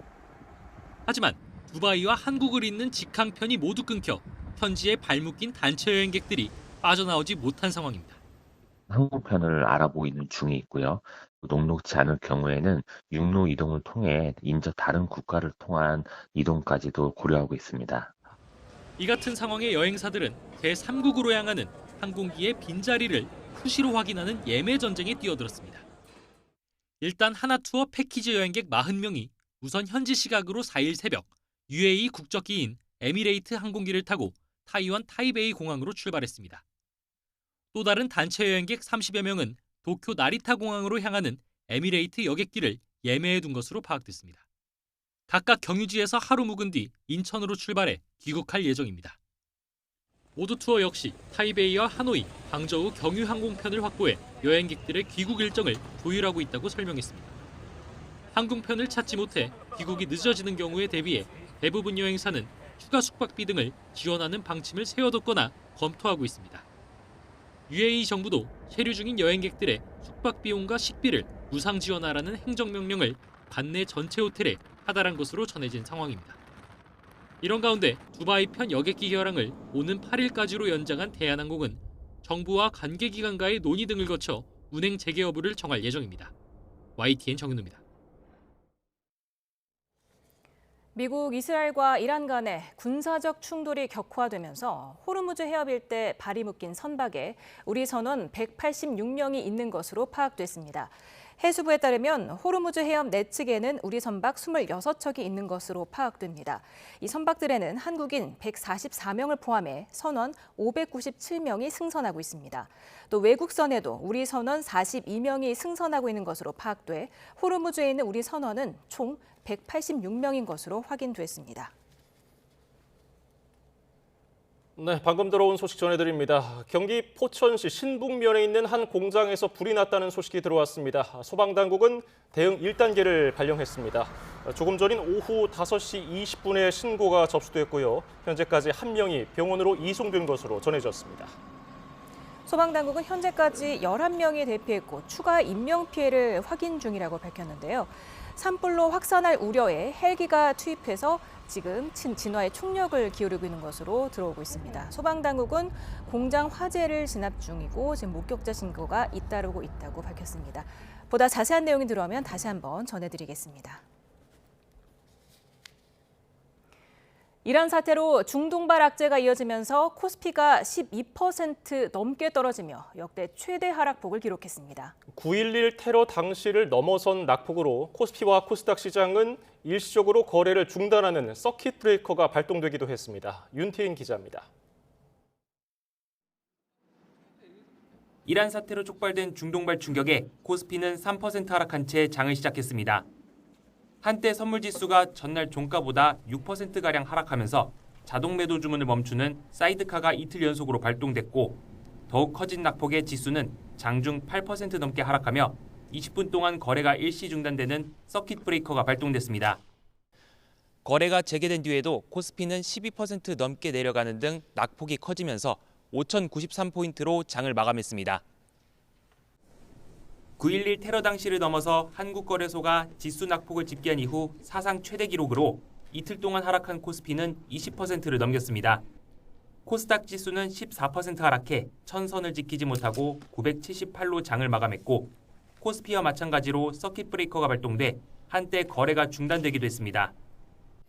호르무즈 해협 봉쇄 등 전쟁 위협에 투자 심리가 위축되면서 삼성전자와 SK하이닉스는 17만 2,200원과 84만 9천원으로 거래를 마무리했습니다. 방산과 정유, 조선 관련주도 하락하는 등 전반적으로 시장은 약세가 이어졌습니다. 유가 같은 경우에는 급등하다 보니까 정유주는 갖고 있는 원유 재고, 이 재고에 대한 평가 이익이 발생할 수 있고요. 근데 시장이 너무 급격하게 빠지는 과정에서 낙폭이 같이 커졌다.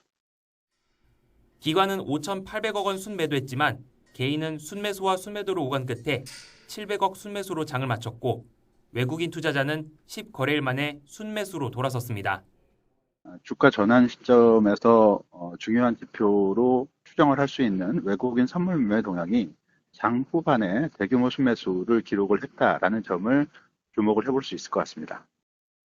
이란 사태가 단기간에 끝나지 않을 것으로 보이는 만큼 변동성이 큰 상황이 당분간 이어질 것으로 보입니다. YTN 윤태인입니다. 여야가 중동발 악재 대응 점검차 정부 통상수장과 만나 위기 상황을 공유했습니다. 정부의 조속한 대책 마련을 촉구했는데 다행히 석유나 가스 비축량은 충분하고 당분간 문제가 없다고 합니다. 박희재 기자입니다. 한미의원연맹 소속 여야 의원들은 여한구 통상교섭 본부장과 아침 간담회에서 이란발 위기 대응을 위해 머리를 맞댔습니다. 최근에 호르무즈 그 사태로 인해서 또 여러 정부에서는 비상체제로 여러 가지 대응을 하고 있는데 그런 부분에서도 또 국회와 긴밀히 협조를 해서 트럼프 행정부의 높은 관세 정책은 큰 부담이 되고 있고 최근 이란 사태로 기름값이 들썩이면서 우리 경제 전반이 흔들릴까 우려가 매우 큽니다. 비공개 논의에서 정부는 단기 에너지 수급에는 큰 영향이 없다고 상황을 공유했습니다. 다만 사태가 길어질 가능성에 대비해 상황별 대응 계획을 마련하고 있고 또 나프타와 플랜트 등 앞으로 문제가 될 만한 주요 수출, 수입 관련 품목을 주시하고 있다고 밝혔습니다.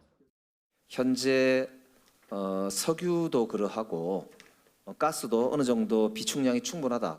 그러나 이제 장기화될 경우에 대비해서 다양한 컨틴전시 플랜을 작성 중이다라는 보고가 있었고요.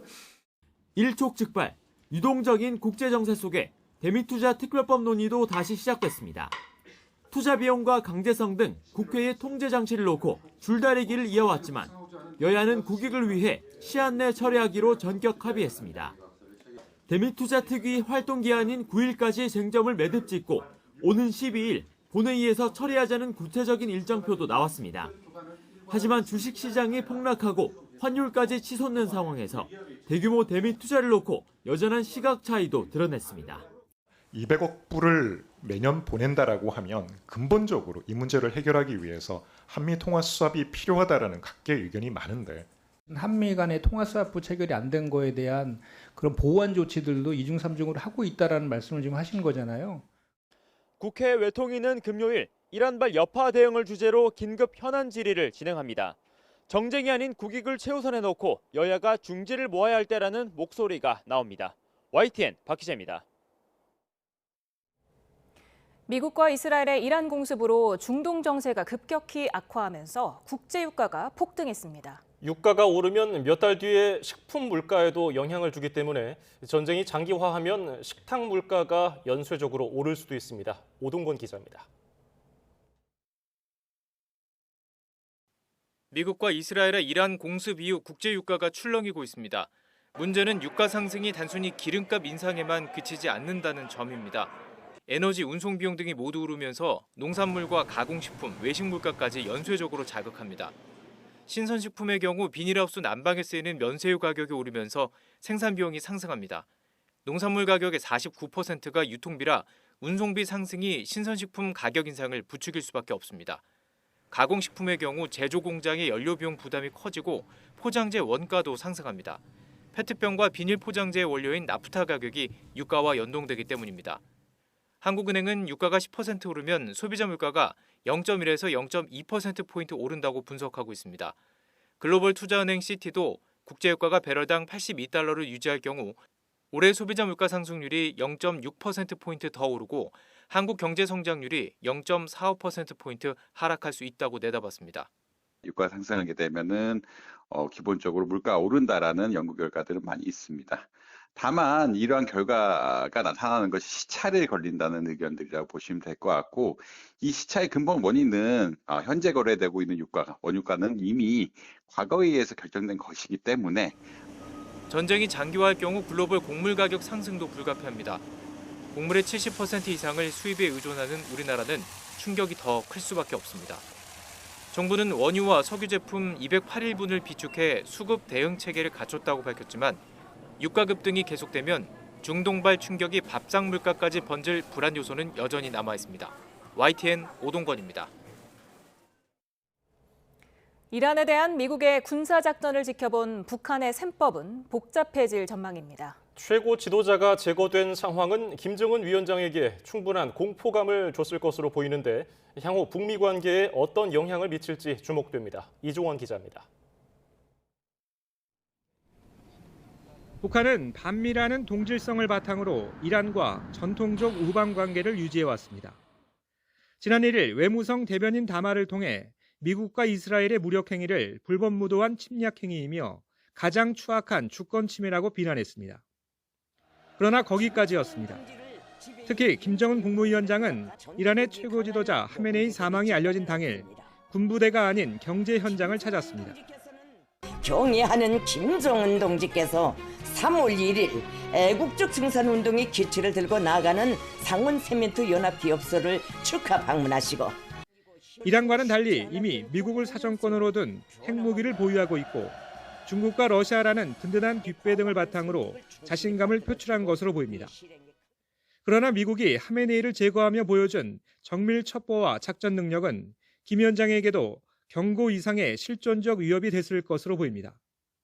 또 이란과의 협상 과정에서 공습이 이뤄졌다는 점에서 김 위원장을 협상장으로 끌어내기보다는 핵무력 고도화에 대한 집착을 더 끌어올릴 수 있다는 분석이 나옵니다. 미국은 이란과의 핵 협상 과정에서 사실상 굴복만 강요하는 모양새를 보여줬기 때문에 북한의 입장에서는 미국과의 어설픈 대화나 협상 재개 자체가 오히려 더 위험해질 수 있다는 판단을 할 가능성이. 반면 트럼프가 불러일으킨 공포심이 오히려 김 위원장에게 부담으로 작용해 북미 대화 재개의 문턱을 낮출 거란 전망도 있습니다. 트럼프의 불예측성 또 이런 군사력을 사용하는 모습을 보였기 때문에 북한의 입장에서는 트럼프가 계속 원하는 그런 뭔가의 협상 또 뭔가의 대화를 거부하기는 부담이 클 수밖에 없다. 9차 당대회를 마친 북한은 최고인민회의 대의원 선거 일정을 공개하며 예정된 정치 일정도 소화하고 있는데 이란 사태를 계기로 김정은 위원장의 신변 경호나 내부 검열이 강화될 거란 관측도 나오고 있습니다. YTN 이종원입니다. 이재명 대통령이 해외 순방을 마치고 귀국한 직후인 내일 바로 임시국민회의를 열고 중동 지역 사태와 관련한 대책 등을 논의합니다. 유관부처 핵심 참모들이 총 출동할 회의에서는 이란을 비롯한 현지 상황에 대한 재경부와 외교부 등의 보고가 우선 진행될 전망입니다. 또 중동 지역 내 우리 교민과 파병부대 장병 등 국민 안전 대책을 최우선 논의하고 국제유가 급등과 국내 주가지수 폭락 등을 점검할 것으로 보입니다. 이재명 대통령이 3박 4일간의 싱가포르, 필리핀 국빈 방문을 마무리하고 귀국길에 올랐습니다. 출국 전 이 대통령은 필리핀 국립묘진의 한국전 참전 기념비 헌화와 한 필리핀 비즈니스 포럼 참석, 동포 오찬 간담회 일정 등을 진행했습니다. 이 대통령은 귀국 이후에 이란 정세를 비롯한 중동 상황을 주시하면서 국내 경제 현안 관리에 집중할 것으로 보입니다. 1억 공천헌금 의혹과 관련해 강선호 의원과 김경전 서울시 의원이 증거인멸 우려 등을 이유로 나란히 구속됐습니다. 경찰은 13가지 의혹을 받는 김병기 의원에 대해서도 추가 소환을 검토하고 있습니다. 배민혁 기자가 보도합니다. 1억 공천헌금 의혹을 받는 무소속 강선호 의원과 김경전 서울시 의원이 나란히 구속됐습니다. 지난해 12월 강 의원이 김병기 의원에게 살려달라며 1억 원 처리 방법을 논의하던 녹취가 공개된 뒤 60여일 만입니다.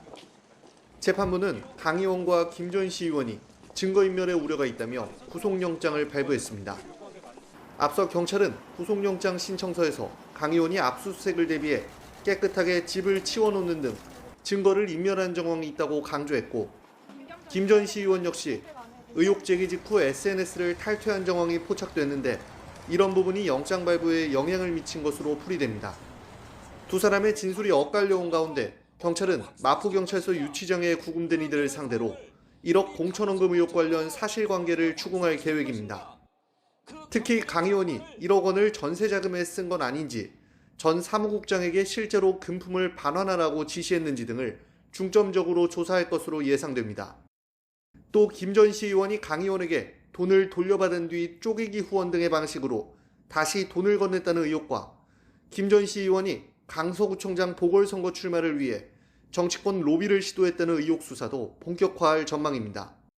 이런 가운데 경찰은 불법 정치자금 수수 의혹 등을 받는 김병기 의원에 대한 추가 소환도 검토하고 있습니다. 지난달 말 이틀 연속 김 의원을 소환해 차남 관련 의혹과 김 의원 본인에 대한 의혹 등을 조사했는데 제기된 의혹이 13개에 달하는 만큼 추가 소환 가능성이 제기됩니다. 강선 의원에 대한 구속영장 발부로 수사가 힘을 받았다는 분석이 나오는 가운데 경찰이 김병기 의원 관련 의혹 수사에도 속도를 낼지 주목됩니다. YTN 배민혁입니다.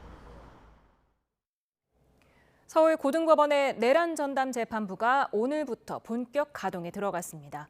1심에서 징역 5년을 선고받은 윤석열 전 대통령의 체포방해 등 혐의 사건 항소심이 시작됐습니다. 권준수 기자입니다.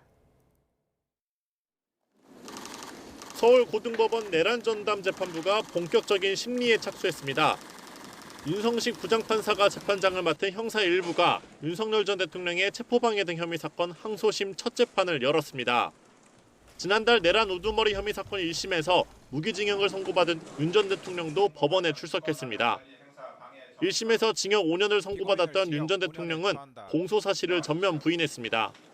계엄 선포 당시 병력 투입을 최소화하기 위해 국무회의를 보통 때처럼 하지 못했고 고위공직자범죄수사처가 체포영장을 집행할 때도 대통령 경호처가 막아선 건 당연한 거라고 주장했습니다. 윤 전 대통령 변호인단은 공수처의 수사권에 대해 다시 문제를 제기했습니다. 반면 특검 측은 이유 무죄가 나왔던 국무위원 심의권 침해와 관련해 윤 전 대통령의 고의성이 인정된다며 다시 유죄 판단을 내려줄 것을 촉구했습니다. 이런 가운데 윤 전 대통령의 내란 우두머리 혐의 사건은 서울 고법의 또 다른 내란 전담 재판부인 형사 12-1부에 배당됐습니다. 그동안 12.3 비상계엄 관련 사건의 1심 재판부는 대부분 윤 전 대통령의 계엄 선포가 내란에 해당한다는 공통적인 판단을 내렸습니다. 다만 양형은 크게 엇갈렸는데 내란 전담 재판부 두 곳이 모든 항소심을 맡게 된 만큼 보다 통일성 있는 판단이 나올지 주목됩니다. YTN 권준수입니다. 모텔 연쇄 살인 사건의 피의자 20대 여성 김모 씨가 사이코패스로 판명됐습니다. 사망한 피해자에게 수차례 숙취에 대해 언급한 SNS 대화 내용도 공개되면서 범행 전 사전 작업 아니냐는 의심도 나옵니다. 표정호 기자입니다. 모텔 연쇄살인 피의자 김모 씨가 두 번째 사망자와 범행 전 주고받은 SNS 대화 내용입니다. 김 씨는 자신이 맛있는 배달 음식점을 알고 있다며 남성에게 함께 방을 잡아 술을 마시자고 제안합니다. 또 숙취 때문에 자다 일어났다거나 숙취가 많은 편이라 술을 별로 못 마신다며 거듭 숙취에 대해 이야기하기도 합니다. 피해자들을 모텔로 유인하고 약물을 탄 숙취 해소제를 건네기 위한 사전 작업 아니냐는 의심이 나오는 상황. 이뿐 아니라 챗GPT에 음주 후 약물을 복용하면 어떻게 되는지 검색하는 등 김 씨가 치밀하게 범행을 준비한 정황이 잇따라 포착됐습니다. 계획 범행에 무게를 둔 경찰의 진단평가 결과 김 씨는 사이코패스로 판명됐습니다. 사이코패스 진단검사로 알려진 PCLR 검사는 냉담함, 공감 부족 등 반사회적 인격 장애의 특성을 수치화하는 검사입니다. 20개 문항 40점 만점으로 구성되며 25점 이상일 때 사이코패스로 간주하는데 김 씨의 정확한 점수는 공개되지 않았습니다. 경찰은 이번 진단 결과와 프로파일러 면담 내용 등을 검찰에 송부한 뒤 김 씨의 추가 범행 정황을 살펴보고 있습니다. 앞서 YTN이 보도한 지난해 10월 사례를 포함해 추가 피해 의심 사례 2건에 대한 입건 전 조사를 진행 중입니다. 경찰은 김 씨에게 범행을 당했다고 신고한 남성 2명을 최근 참고인 신분으로 불러 당시 상황을 물었습니다. 김 씨의 신병을 넘겨받은 검찰은 구속기간을 연장하고 구체적인 범행 동기를 수사하고 있는데 조만간 김 씨의 신상 공개 여부를 결정할 방침입니다. YTN 표정우입니다. 더불어민주당 정청래 대표는 사퇴도 타이밍이 있다면서 조희대 대법원장의 거취 표명을 거듭 압박했습니다. 범여권에서는 사퇴를 넘어서 탄핵 추진 움직임도 있는데 민주당은 일단은 거리를 두는 모습입니다. 임성재 기자입니다. 필리핀을 국빈 방문 중인 이재명 대통령이 SNS에 올린 글입니다. 김성태 전 쌍방울 회장이 이재명에게 돈을 건넨 사실이 없다. 검찰이 장난쳤다고 말했다는 시민언론 민들레이 기사를 공유했습니다. 누군가를 죽이고 빼앗고 감금하기 위해 증거나 사건을 조작하는 건 강도나 납치, 살인보다 나쁜 짓이라며 검찰을 정면 비판했습니다. 민주당은 이번 녹취록으로 정치검찰이 획책한 사기극의 실체가 드러났다고 적극 호응했고 조국혁신당 조국 대표도 천인 공로할 일로 법 왜곡죄가 왜 필요한지 보여준다고 거들었습니다. 대통령 공소 취소 모임을 흡수한 민주당 국정조사 추진위원회는 12일 본회의 접수, 4월 내 마무리라는 구체적인 로드맵을 제시했습니다. 부당거래라는 영화를 더 뛰어넘는 장면들이 등장하고 있습니다. 검사가 회유, 협박, 조작 기소한 게 그대로 드러나. 검찰을 향한 범여권의 화살은 조희대 대법원장에게 고스란히 꽂혔습니다. 정치검찰의 조작 기소를 가려내지도 판단하지도 못했다는 게 민주당의 주장입니다. 모든 만사가 때가 있습니다. 사퇴도 적절한 타이밍이 있습니다. 거취를 표명하시기 바랍니다. 범여권 강경파는 조희대 탄핵 공청회까지 열어 이미 탄핵소추안을 마련해뒀다고 으름장을 놨는데 민주당은 의원들 개별 의견일 뿐 지도부 차원에서 논의하지 않았다고 선을 그었습니다. 사법 3법 처리를 속수무책 지켜보다 뒷북 저지총력전에 나선 국민의힘은 노골적인 사법부 겁박을 멈추라며 거듭 대통령의 거부권 행사를 촉구했습니다. 특히 대통령 SNS는 스스로 방탄에 목을 매는 거라면서 사법체계 정당성을 뒤흔드는 중대한 정치적 행위이자 비열한 선동이라고 지적했습니다. 이재명 대통령은 책임 회피를 넘어선 위험한 선동 행위를 멈추십시오. 억울한 누명을 썼다면 재판을 재개해 법정에서. 국민의힘은 대통령 제2요구권 행사를 촉구하며 청와대 앞에서 현장 의원총회를 계획하고 있습니다. 이 대통령은 거부권을 쓸 뜻이 없는 것으로 전해져 역시나 대답 없는 메아리가 될 가능성이 커 보입니다. YTN 임성재입니다. 지방선거가 석 달 앞으로 다가왔지만 대구시장과 경북지사를 따로 뽑는지 통합단체장 한 명이 맡을지 아직 정해진 게 없습니다. TK 행정통합법으로 시끄러운 국민의힘은 저륜으로 표현되는 장동혁 대표의 노선 문제를 두고 어수선하기만 합니다. 부장원 기자입니다.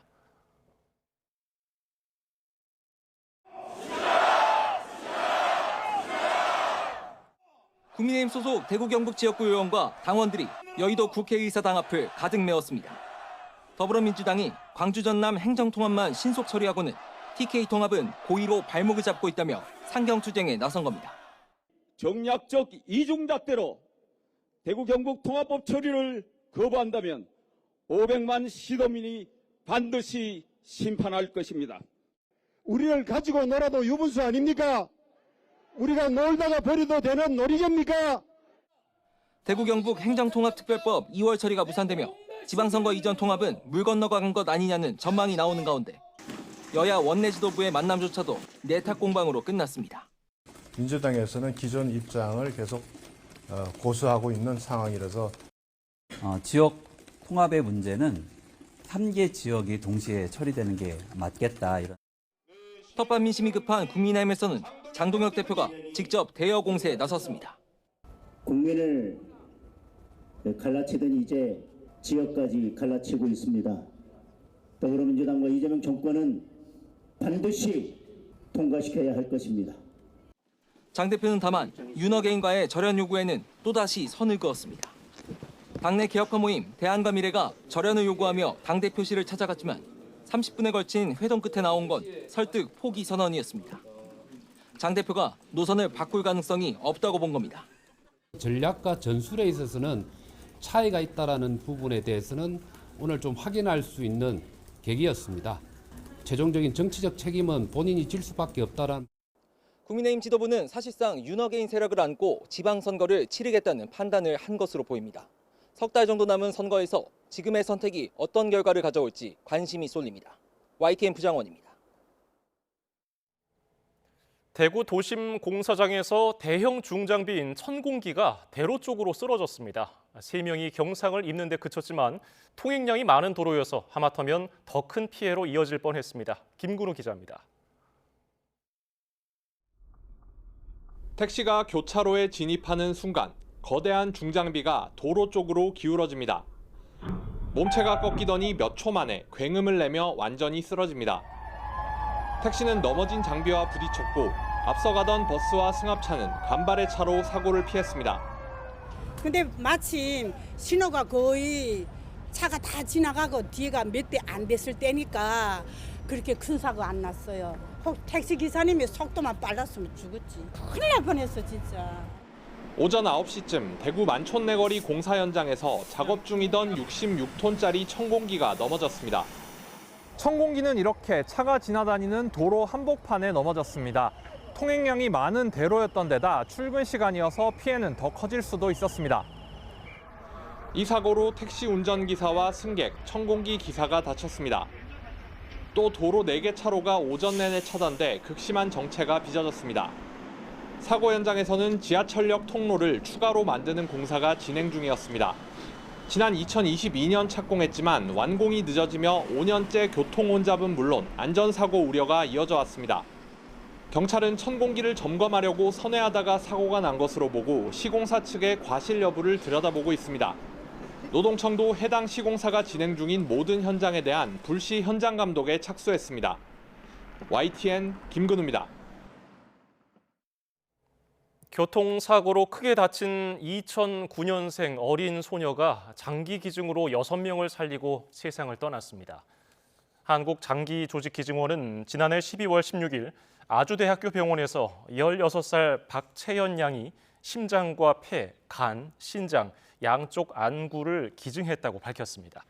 박 양은 지난해 12월 14일 친척 결혼식에 가려고 가족과 함께 이동하던 도중에 졸음운전 차량에 사고를 당해서 뇌사 판정을 받았습니다.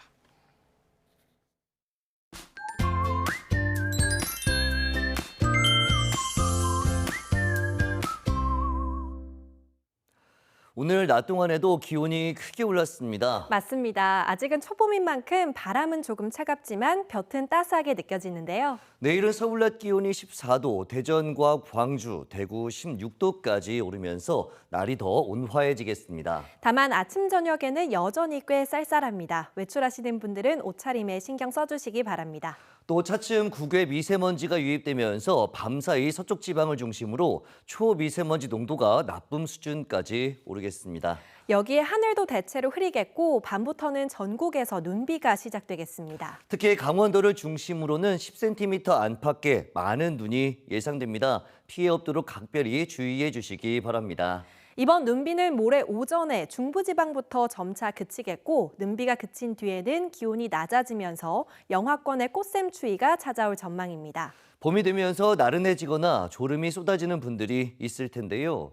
이런 춘곤증을 완화하는 방법은 건강관리와 크게 다르지 않습니다. 맞습니다. 균형 잡힌 식사를 하고 특히 제철 채소와 과일을 충분히 섭취하면 도움이 되고요. 일주일에 3번 이상 규칙적으로 운동하는 것이 좋습니다. 그리고 일정하게 잠을 자는 것이 좋은데요. 특히 취침 시간보다는 기상 시간을 일정하게 유지하는 것이 더 좋습니다. 마지막으로 졸음이 심하게 쏟아질 때는 20분 이내로 짧게 낮잠을 자는 것도 도움이 되겠습니다. 날씨 캔버스의 이혜민, 김수현이었습니다. 오늘 뉴스플러스는 여기까지입니다. 시청해주신 여러분 고맙습니다.